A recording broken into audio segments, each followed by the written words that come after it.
Hello everyone, আমি শঙ্খপদ্ম দাস। তোমরা দেখছো আমার ইউটিউব চ্যানেল। আমরা আলোচনা করব আজকে মাধ্যমিক 2020 সালে আসা শর্ট কোশ্চেনগুলো নিয়ে, অর্থাৎ যে সমস্ত শর্ট কোশ্চেনগুলো 1 নম্বরে এসেছিল মাধ্যমিক 2020-তে, আমরা সেই অঙ্কগুলি নিয়ে আজকে আলোচনা করব।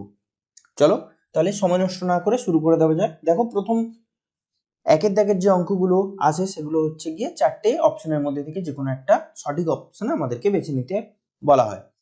6টি প্রশ্ন থাকে এবং তার জন্য প্রত্যেকটার জন্য 1 নাম্বার করে 6 নাম্বার এই একের দাগে বরাদ্দ থাকে। প্রথম প্রশ্ন কি বলেছে, কোন মূলধন 10 বছরে দ্বিগুণ হলে বার্ষিক সরল সুদের হার 4টে অপশনের মধ্যে কোনটা হবে? তাহলে এক্ষেত্রে প্রথমেই একটা কাজ করি, ধরে নিই মূলধন পি, যেটা কত 100 টাকা। টি বলেই দেওয়া আছে 10 বছর, আর সুদের হার জানি না, বের করতে হবে। আচ্ছা, সুদ, সরল সুদের ক্ষেত্রে বলা হয়েছে এখানে সুদ কত, ডবল হয়েছে, তার মানে সুদও 100 টাকা। এবার আমরা কি জানি, আর সমান 100 into I by P T, তাই তো? আমরা এটা জানি। তাহলে এখান থেকে খুব সহজে মানগুলো বসিয়ে নেব। মান বসিয়ে নেওয়ার পরেই আমরা পেয়ে যাব আমাদের যে উত্তরটা চাওয়া হয়েছে। অর্থাৎ দেখো 100 100 কেটে যাচ্ছে, এখানে একটা শূন্য কাটছে, তাহলে আর এর ভ্যালু পেলাম কত, 10। অর্থাৎ আর হচ্ছে গিয়ে 10%, মানে আমাদের এখানে অপশন বিটা হচ্ছে আমাদের উত্তর। এরপরে আমরা দ্বিতীয় প্রশ্ন কি বলেছে, বলছে x² - 7x + 3 = 0 সমীকরণের বীজদ্বয়ের গুণফল দেওয়া আছে। এবার এখানে চারটের মধ্যে কোন বীজদ্বয়ের গুণফল হবে? নরমালি আমরা জানি কি ax² + bx + c = 0 এরকম একটা সমীকরণ হলে এর বীজদ্বয়ের গুণফল যেটা দাঁড়ায় সেটা হচ্ছে গিয়ে c/a। এর বীজদ্বয়ের গুণফল দাঁড়ায় c/a। আমরা এটা পড়েছি, তাই তো? তাহলে এক্ষেত্রে আছে x² - 7x + 3 = 0।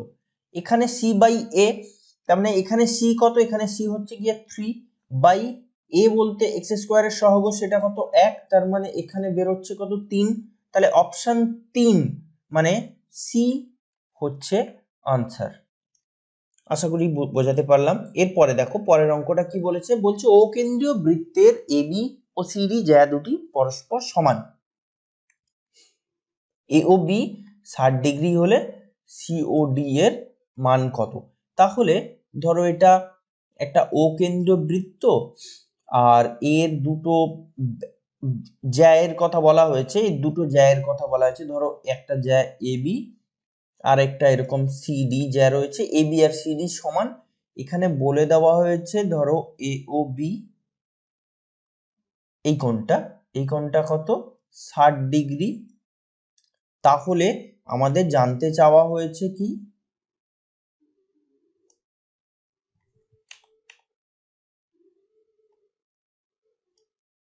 এই COD অর্থাৎ এই কোণটা কত হবে। তাহলে এই কোণটা কত হবে সেটা জানতে গিয়ে আমরা একটাই কথা আমরা এর আগে পড়েছি, সমদৈর্ঘ্যের জ্যা কেন্দ্রে সমান কোণ উৎপন্ন করে।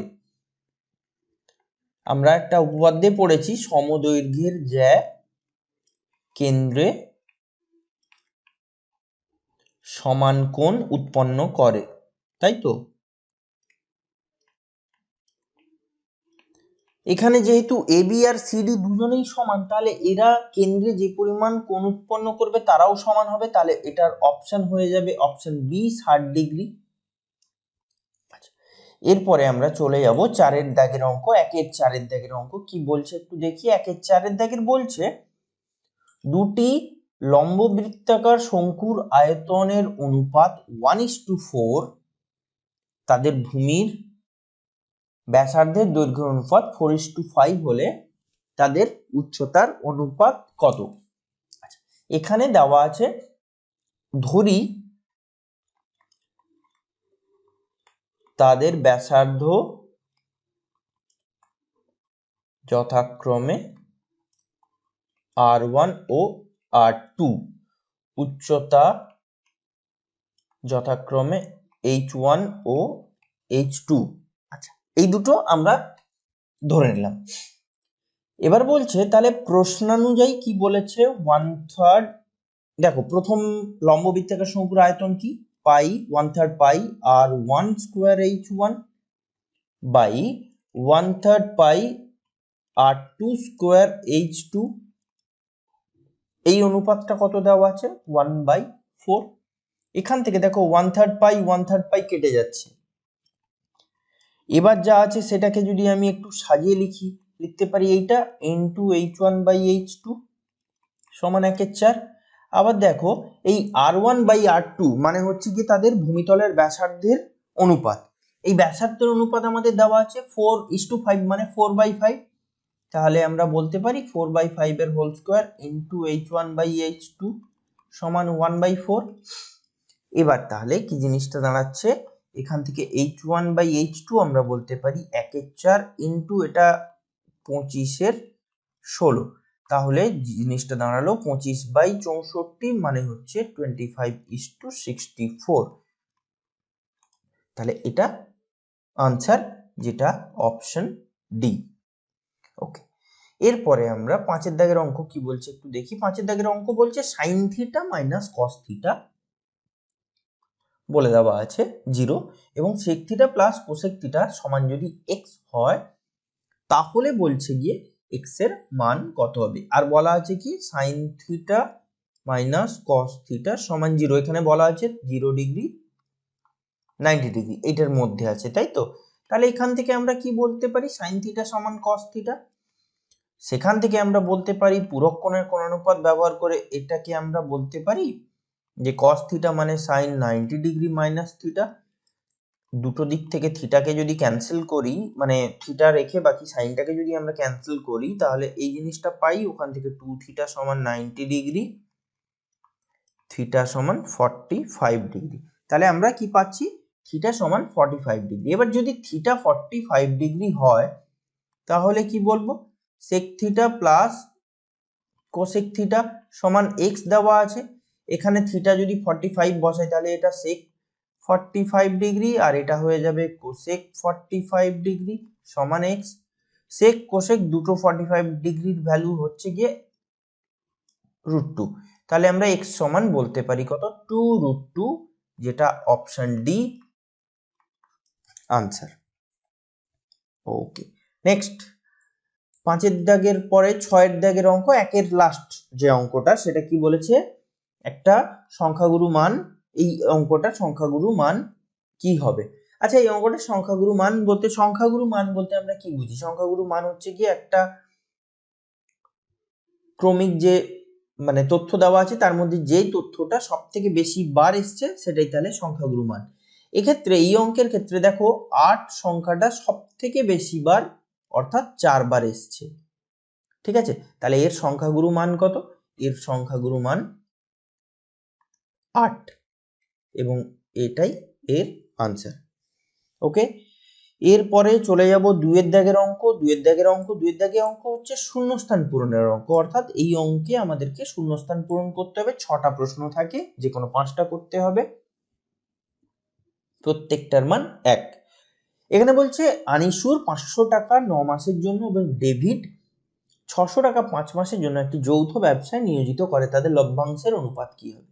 আমরা জানি মূলধনের অনুপাত আর লভ্যাংশের অনুপাত সমান হয়, তাহলে লভ্যাংশের অনুপাত কি হবে, শূন্যস্থান পূরণ করতে বলেছে, এত কিছু না লিখলেও আমরা পারবো। তাহলে লভ্যাংশের অনুপাত কি, আনিসুরের 500 টাকা 9 মাস খেটেছে, তাই তো, আর ডেভিডের 600 টাকা খেটেছে 5 মাস, তাহলে 500 × 9 = 600 × 5, তাহলে এটা হচ্ছে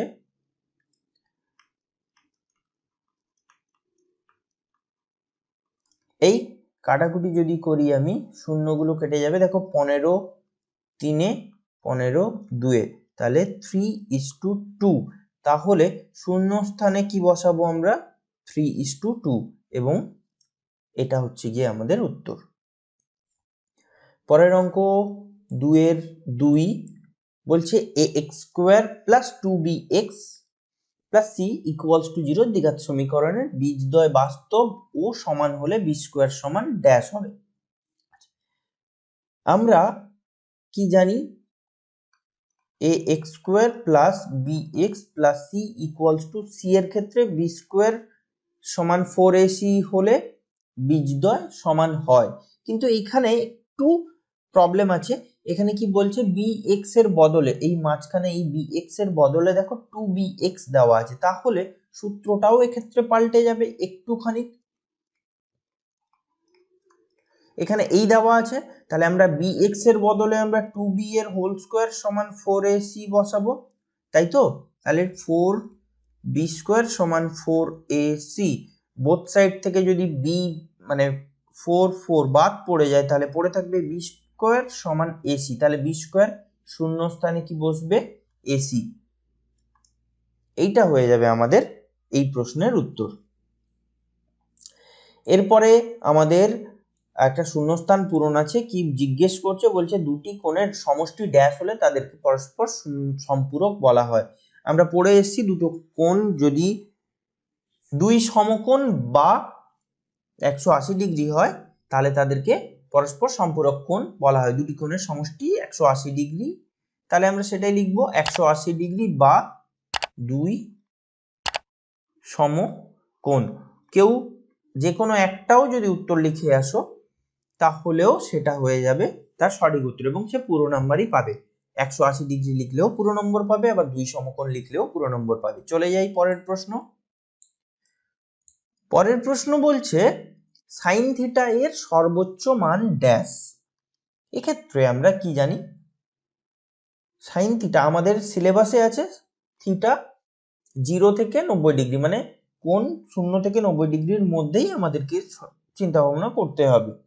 তো এখানে সাইন 3 থিটা এর সর্বোচ্চ মান সাইনের যে টেবিলের সর্বোচ্চ মান রয়েছে তার থেকে বেশি কখনো হতে পারে না। তাহলে সাইনের সর্বোচ্চ মান কত আছে? 1।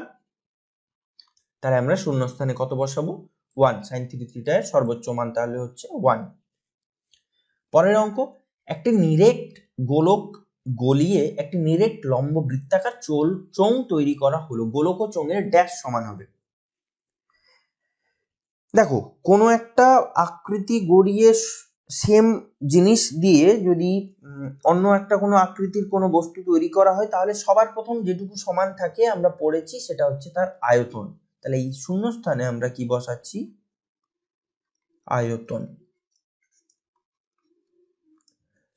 2 এর শেষ অঙ্ক অর্থাৎ শূন্যস্থান পূরণের শেষ অঙ্ক। এখানে বলছে কিছু ছাত্রের বয়স হলো বছরে 10, 11, 9, 7, 13, 8, 14, এদের মধ্যমা ড্যাশ বছর। তাহলে মধ্যমা বের করতে গেলে ছোট থেকে বড় আকারে সাজাবো।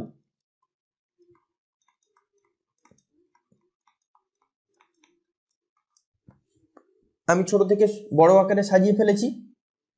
তাহলে দেখো 1 2 3 4 5 6 7, 7টা আছে। 7টা মানে 7 + 1/2 তম পদ, তাই তো? মানে 4তম পদ, না 4তম হয় না, চতুর্থ হয়, তাই তো? তাহলে আমরা কি লিখছি? তাহলে এখানে চতুর্থ পদ কি? চতুর্থ পদ 10। তাহলে শূন্যস্থান পূরণে আমরা বসিয়ে দেব কত? 10। অর্থাৎ এদের বয়সের মধ্যমা কত? 10 বছর। বেশ, এরপরে আমরা চলে যাব 3 দাগের অঙ্ক। 3 দাগের অঙ্ক সত্য মিথ্যা, অর্থাৎ একটা বিবৃতি দেওয়া থেকে ওই বিবৃতিটি সত্য নাকি মিথ্যা বলতে হবে।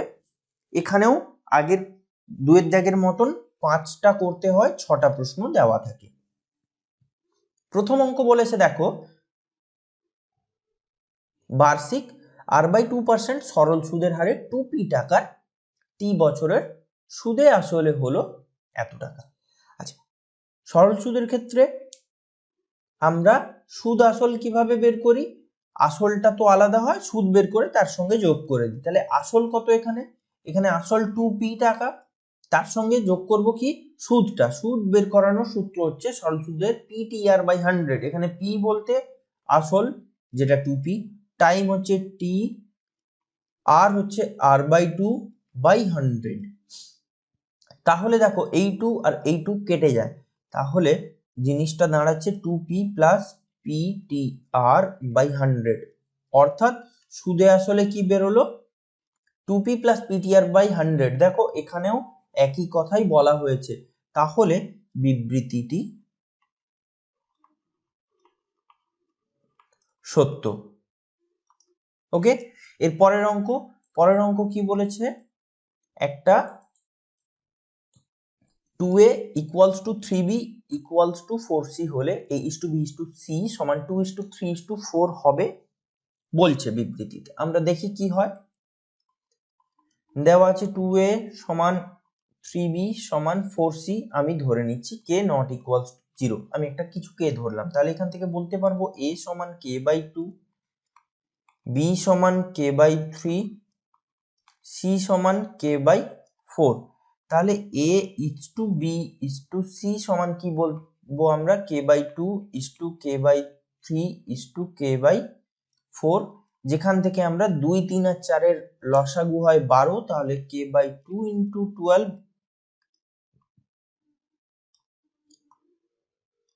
into 12, তাই তো, is to k/3 into 12, আর একটা হবে k/4 into 12। আমি যদি এখানে কাটাকুটি করি তাহলে আর k গুলোকে যদি কেটে দিই তাহলে 6:4:3 দাঁড়ায়। কিন্তু আমাদের এখানে উত্তর তাই দেওয়া নেই, তাহলে বিবৃতিটি মিথ্যা বা শুধু মিথ্যা বলে আমরা চলে যাব। পরের অঙ্ক, একটি ত্রিভুজের 3টি বাহুর দৈর্ঘ্যের অনুপাত 5:12:13 হলে সর্বদা সমকোণী হবে ত্রিভুজটি বলেছে। এটা 3টি দৈর্ঘ্যের অনুপাত যদি 5:12:13 হয়, তাহলে দৈর্ঘ্যগুলো কত হবে, সাধারণ একটা অনুপাত ধরে নিলে, সাধারণ মানে আমি বলতে চাইছি এদের যদি গসাগু আমি x ধরে নিই তাহলে কি দাঁড়ায়, 3টে বাহু দাঁড়ায় 5x, 12x আর 13x। এখান থেকে আমরা বলতে পারবো 5x এর হোল স্কোয়ার, এইটা সমান 25x² প্লাস 144x², যেটাকে যোগ করো 169x², যেখান থেকে আমরা কি বলতে পারি, এটা 13x এর হোল স্কোয়ার। তার মানে আমরা কি পাচ্ছি, দুটো বাহুর স্কোয়ারের যোগফল তৃতীয় বাহুর স্কোয়ারের সঙ্গে সমান হচ্ছে। এটা কখন হয়, পিথাগোরাসের সূত্র ফলো করে কখন, যদি কিনা এটা একটি সমকোণী ত্রিভুজ হয়। তাহলে বলে দেব বিবৃতিটি সত্য।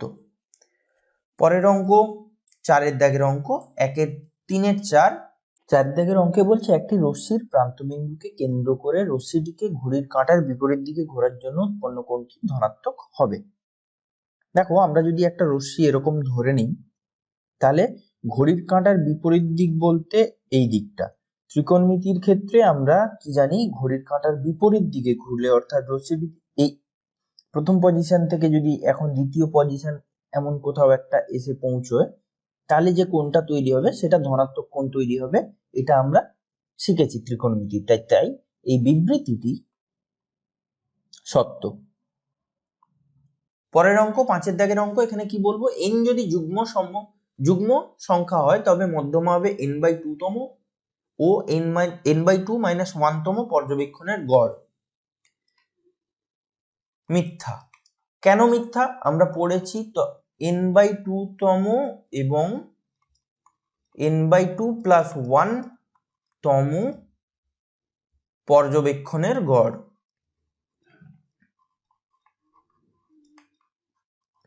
তাই তো। তাহলে আমরা এটা পড়েছি, কিন্তু এখানে এই অঙ্কের ক্ষেত্রে এই প্লাসের পরিবর্তে এখানে মাইনাস দেওয়া আছে, তাই এটা মিথ্যা। শুধু একটুই পার্থক্য এখানে, তবুও মিথ্যা। এরপরের অঙ্ক 6-এর দাগের, একটি লম্ব বৃত্তাকার শঙ্কুর ভূমিতলের ব্যাসার্ধের দৈর্ঘ্য অর্ধেক ও উচ্চতা দ্বিগুণ করা হলে আয়তন একই থাকে। আচ্ছা ধরে নিই, তাহলে প্রথমের যে